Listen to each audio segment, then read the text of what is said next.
दोस्तों नमस्कार, कैसे हैं आप सब लोग। मैं हूं अभिजात शेखर आजाद। दोस्तों तो ताज़ा खबर ये है, बड़ी खबर ये है कि चीन में जो दिग्गज मोबाइल कंपनी है एप्पल, जिसका आईफोन बहुत सारे लोग यूज़ करते हैं, जिसका भारत में भी व्यापार बढ़ रहा है। दरअसल उसके जो आईफोन निर्माता एप्पल है, उसका 20% से ज़्यादा जो प्रोडक्शन होता है वो चीन में होता है। तो चीन में अभी पिछले हफ्ते अचानक शी जिनपिंग प्रशासन, जो अपनी तानाशाही शासन चलाने के लिए प्रसिद्ध हैं, उन्होंने अचानक से फरमान निकाला। इसकी आधिकारिक घोषणा हालांकि अभी तक नहीं की गई है, लेकिन अचानक से फरमान आता है कि एप्पल जो है वो सरकारी, चीन के सरकारी, चाहे केंद्र सरकार के कर्मचारी हो, चीन के राज्य सरकार जो होते हैं उनके कर्मचारी हो, अधिकारी हो, एप्पल आप यूज़ नहीं कर सकते। यानी रातों रात फरमान आता है और एप्पल पर चीन में प्रतिबंध लगा दिया जाता है। तो फिर सवाल ये उठता है कि एप्पल पर प्रतिबंध लगाने से चीन को क्या नुकसान हो सकता है या क्या फ़ायदा हो सकता है। दोस्तों हमने इस बारे में तहकीकात की और हमें पता चला है कि शी जिनपिंग जो है, उन्होंने ऐसा लगता है कि तय कर लिया है कि अपने देश की अर्थव्यवस्था का वो भट्टी बैठा कर लेंगे, अपनी देश की अर्थव्यवस्था को वो मिट्टी में मिला करके दम लेंगे, ध्वस्त करके दम लेंगे। ऐसा मुझे लग रहा है। जो जिस तरह की हरकतें उन्होंने करनी शुरू की है, खास करके तब जब उनसे अपेक्षा ये इस बात की जा रही थी कि वो अमेरिका के साथ, यूरोप के साथ अपने संबंध को सही करें, भारत के साथ ये बार बार जो तनातनी कर रहे हैं इसको सही करें, ताकि देश की अर्थव्यवस्था उनकी बच सके और जो पश्चिमी देश हैं उनके खिलाफ चीन को लेकर के नरमी बरत सकें। लेकिन ऐसा उन्होंने तो बिल्कुल नहीं किया, बल्कि अब उन्होंने क्या किया है, दुनिया की सबसे दिग्गज कंपनी, सबसे बड़ी कंपनी एप्पल के आईफोन पे ही चीन में प्रतिबंध लगा दिया गया है। तो हम विश्लेषण करने की कोशिश करेंगे, जानने की कोशिश करेंगे कि इस प्रतिबंध का असर क्या होगा और चीन का इस बारे में क्या रवैया है, क्या कहना है। दोस्तों हुआ ये है कि चीन में फरमान आया है कि गैर सरकारी फरमान है, कहा नहीं, आधिकारिक तौर पर नहीं कहा गया है, लेकिन ज़रूरी नहीं है कि चीन में सब कुछ आधिकारिक तौर पर ही नहीं कहा जाता है। वो अचानक फैसला ले लेते हैं कि भाई प्रतिबंध करो। तानाशाह शासन है, कम्युनिस्ट शासन है, कम्युनिस्ट शासन में तानाशाही होती है, वो वही करते हैं। तो कई ऑब्जर्वर्स का कहना है कि एप्पल पर प्रतिबंध लगाना बहुत ही चौंकाने वाला फैसला इसलिए है क्योंकि एप्पल कंपनी जो है, इसके चीन की सरकार के साथ अच्छे संबंध रहे हैं। अमेरिका की दो ही कंपनी है जिनके चीन के साथ अच्छे संबंध रहे हैं, एक एप्पल और दूसरा एलन मस्क की कंपनी जो है, कार की कंपनी टेस्ला। इन दोनों का चीन के साथ अच्छे संबंध इसलिए भी रहे हैं क्योंकि चीन को इन कंपनियों से काफ़ी ज़्यादा फायदा भी हुआ। चीन में इन कंपनियों ने काफ़ी लाखों लोगों को रोज़गार दिया है। इसके अलावा इन कंपनियों ने काफ़ी ज़्यादा निवेश भी किया हुआ है चीन में। जो एलन मस्क की कंपनी टेस्ला, इसका आपको पता होगा शंघाई में इनका सबसे बड़ा दफ्तर है। और जो एप्पल कंपनी है, अब इसमें हालिया प्रतिबंध लगा है। इसको लेकर के एक्सपर्ट्स का कहना है कि बीजिंग ने विदेशी टेक्नोलॉजी पर अपनी निर्भरता कम करने और घरेलू कंपनियों को बढ़ावा देने की कोशिश के तहत ऐसा किया है। जिसमें शेंजन स्थित हुआवेई भी शामिल है, जिसने $1200 का नया मेट 60 प्रो स्मार्टफोन को लॉन्च किया है। और ऐसा कहा जा रहा है कि ये जो फ़ोन है, ये एप्पल कंपनी की जो आईफोन है, इसको टक्कर देने के लिए काफ़ी है। यानी शुरुआती दलील ये दी जा रही है कि घरेलू इंडस्ट्री जो होता है, चीन का जो घरेलू फ़ोन इंडस्ट्री है, इसको बढ़ावा देने के लिए आईफोन पर प्रतिबंध लगा दिया गया है। लेकिन ये जो दलील है ना, ये किसी को पच नहीं रहा है, इसलिए कि आईफोन चीन में बहुत बड़ी कंपनी है। चीन में बहुत सारे लोग हैं जो आईफोन का इस्तेमाल करते हैं। बैंक ऑफ अमेरिका ने मेट 60 प्रो स्मार्टफोन के हालिया लॉन्च को देखते हुए आईफोन प्रतिबंध को कहा है कि ये बहुत दिलचस्प समय पर प्रतिबंध जो है आईफोन के ऊपर में लगाया गया है। दरअसल चीन का इसको लेकर कहना है कि ये जो आईफोन है, अमेरिकी कंपनी आईफोन है, इससे हमारी सुरक्षा को खतरा है। दोस्तों हो क्या रहा है कि चीन की कंपनियों पर जो प्रतिबंध लगाए जा रहे हैं, चाहे भारत में लगाए जा रहे हैं, चाहे यूरोप में लगाए जा रहे हैं, चाहे अमेरिका में लगाए जा रहे हैं, तो इसके पीछे सबसे बड़ी दलील ये दी जा रही है कि चीन की कंपनियां दूसरे देशों में जाकर के जासूसी करती हैं। या खास करके टेलीकम्युनिकेशन में, जो चाहे कम्युनिकेशन में, चाहे टेलीफोन की कंपनियां, चाहे इलेक्ट्रॉनिक्स में कंपनियां, या फिर पावर ग्रिड बनाने वाली कंपनियां हों, कहा जा रहा है कि ये सब कंपनियां जो होती है दूसरे देशों में जाकर के जासूसी करती हैं। इसकी वजह से इस आधार पर चीनी कंपनियों पर प्रतिबंध लगाया जाता है। यहाँ पर एक बात मैं और आपसे कहना चाहता हूँ कि चीन की कंपनियां चाहे वो देश में ऑपरेट हो रही हैं, चाहे विदेश में ऑपरेट हो रही हैं, उनको चीन की सरकार के कानून मानने बाध्य होते हैं उनके लिए। और इन कानूनों में एक कानून ये है कि चीन की कम्युनिस्ट पार्टी जो है, उसको चाहे विदेश में ऑपरेट हो रही है कंपनियां, चाहे देश में ऑपरेट हो रही है, इन कंपनियों को, चीन की कम्युनिस्ट पार्टी को तमाम जानकारियां जो भी जिस वक्त मांगे वो देनी होंगी। इसमें खुफिया डेटा भी, जानकारियां जो है वो भी सौंपनी होगी। ये काफ़ी डेंजरस है कि अगर मान लीजिए चीन की कोई कंपनी वो भारत में काम कर रही है, भारत की किसी भी सेक्टर, मान लीजिए टेलीफोन सेक्टर में काम कर रही है। अचानक से कम्युनिस्ट पार्टी ने मांगा कि अब जो भारत के जितने भी डेटा हैं कस्टमर्स के वो मुझे दो।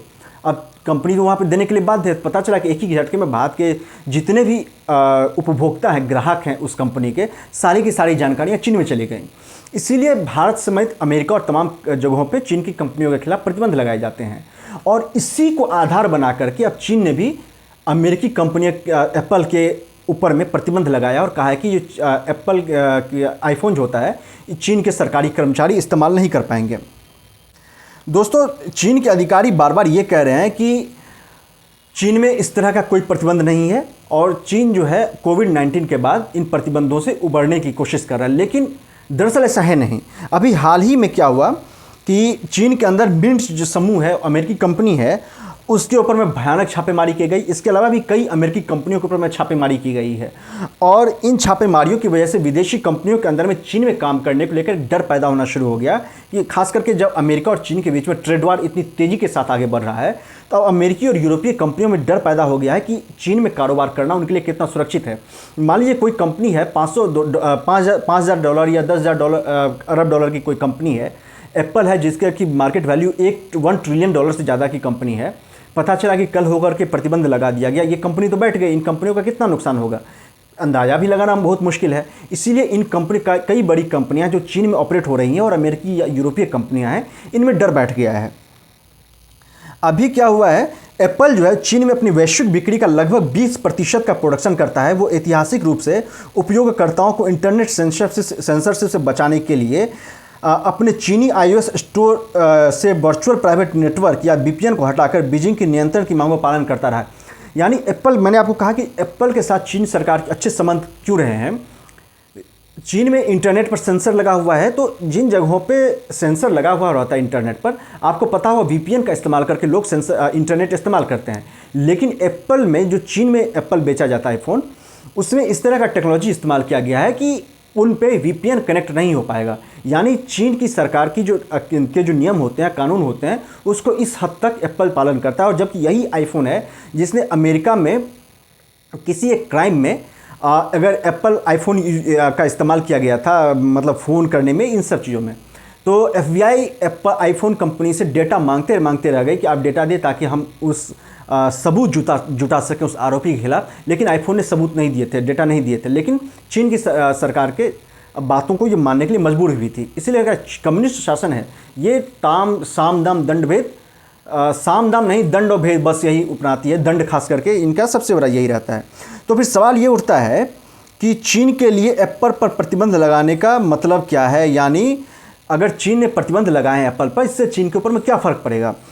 और हमने क्यों कहा कि चीन जो है अपने पैर पे खुद कुल्हाड़ी मार रहा है, या चीन अपनी अर्थव्यवस्था की विनाश की कहानी खुद लिख रहा है, ऐसा हमने क्यों कहा है, ये भी समझने की कोशिश करिए। दोस्तों, आईफोन जो है जल्दी आईफोन 15 लॉन्च करने वाला है और अभी तक जो जानकारी, इसके मुताबिक आईफोन 15 जो है चीन के लोग खरीद सकते हैं। आम लोगों के खरीदने पर प्रतिबंध नहीं लगा हुआ है। लेकिन ये प्रतिबंध कब लग जाए इसको कोई कह नहीं सकता है। आज अधिकारियों पर प्रतिबंध लगा है कि अधिकारी नहीं खरीद सकते, कल होकर के अचानक से कहा जाएगा कि आम आदमी भी आईफोन 15 नहीं खरीद सकते हैं। यानी सोचिए, आईफोन 15 आएगा, लाख रुपए से ज़्यादा ही कीमत होगी, नहीं खरीद सकते, चीन में अचानक से कहा जा सकता है।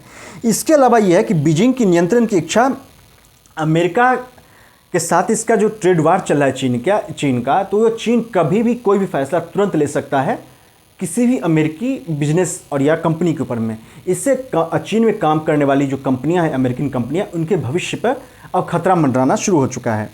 इसके अलावा एप्पल समेत तमाम कंपनियां जो हैं, इसका असर ये हुआ है कि एप्पल समेत कई कंपनियां जो है, इन्होंने अब चीन से बाहर निकलना शुरू कर दिया। आपको याद होगा, एप्पल ने अब भारत में भी प्रोडक्शन शुरू कर चुका है और कई सारी कंपनियां हैं जो भारत के साथ, वियतनाम हो गया या कुछ और जो अलग अलग जो फ्रेंडली कंपनी है जहाँ पे ईज ऑफ डूइंग बिजनेस काफ़ी आसान है, उन देशों की तरफ अपना मूवमेंट शुरू कर दिया, निकलना शुरू कर दिया। लेकिन अब एप्पल पर प्रतिबंध लगने के बाद सबसे बड़ा असर ये होगा कि अब ये जो प्रोसेस है वो और तेज़ी के साथ हो जाएगा। यानी एप्पल अब अपना प्रोडक्शन जो है वो भारत समेत जो अन्य कई जगहों पे है वो काफ़ी तेज़ी के साथ शुरू करेगी, ताकि आने वाले वक्त में अगर चीन में एप्पल पर पूर्ण प्रतिबंध लग जाता है तो उसके कंपनी के ऊपर में कोई ज़्यादा खास असर ना पड़े। अब इस दिशा में कोशिश शुरू करेगी। इसके अलावा अमेरिका की वाणिज्य सचिव जीना रायमोंडो ने पिछले महीने कहा था कि विदेशी तकनीकी कंपनियां तेज़ी से मतलब उन्होंने कहा था कि जो विदेशी कंपनियां हैं वो चीन में जो काम कर रही है वो प्रतिकूल परिस्थितियों का अनुभव कर रही है, यानी उनके काम करने के लिए सही माहौल नहीं है, सही वातावरण नहीं है। और इन कंपनियों को लगता है अमेरिकी जो दिग्गज टेक्नोलॉजिकल कंपनियां हैं, टेक कंपनियां हैं, इनको चीन में काम करने से अब डर लग रहा है। इसीलिए उन्होंने कहा था कि उनके लिए निवेश करना, चीन में जाकर के पैसे लगाना, निवेश करना थोड़ा सा कठिन होता जा रहा है। यानी आप समझ सकते हैं कि ये ट्रेड वार जो है किस दिशा में जा रहा है। और अमेरिका की जो वाणिज्य सचिव ने कहा है, उनके एक बयान का मतलब क्या हो सकता है, उन्होंने इनडायरेक्टली रूप से कह दिया है कंपनियों को कि भाई चीन आपके लिए खतरनाक साबित हो सकता है। और एप्पल में जो प्रतिबंध लगाया ये आखिरी हथौड़ा साबित हो सकता है शी जिनपिंग का अपने जिद के ऊपर में। लिहाजा अब इसका दिक्कत यह है कि चीन जो पहले से ही भीषण आर्थिक संकट में फंसा हुआ है। आपको पता होगा कि चीन का रियल एस्टेट सेक्टर जो है बुरी तरह से बैठ चुका है। चीन में रियल एस्टेट सेक्टर में काम करने वाली कई कंपनियां जो हैं वो अपने आप को दिवालिया कर चुकी है। इसके अलावा चीन में बेरोजगारी दर जो है, खास करके युवाओं की बेरोजगारी दर है, वो बढ़ करके करीब 27% तक चला जा चुका है।